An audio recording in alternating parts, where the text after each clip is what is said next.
If you don't have a hater, you might not be living your best life.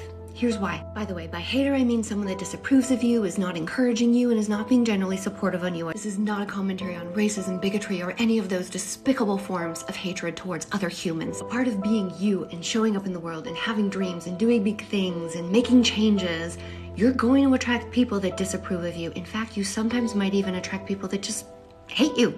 They might complain about you. They might say bad things about you. And here's the reality. That actually means you're on the right track. If you were just sitting back doing nothing, living a safe life, you wouldn't have anyone complain about anything about you. I mean, maybe you would, that's just part of being human, but you get my point. That if you don't have someone that is disapproving of you, if you don't have a hater, you're probably not doing big, bold, courageous things with your life. Because let's face it, when we show up as us, we have some people that either love us and are attracted to us. We will also have people that don't really care that much at all. And then we will have people that hate us. So that's just life. That's just what it's like being a human being. And try to think of your haters as a good thing. Try to think of people that leave troll comments on your ads as a good thing. Try to think of relatives that are back talking about you as a good thing.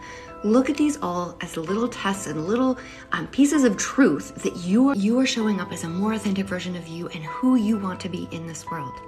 So keep moving forward. Keep doing the hard work and good things will happen.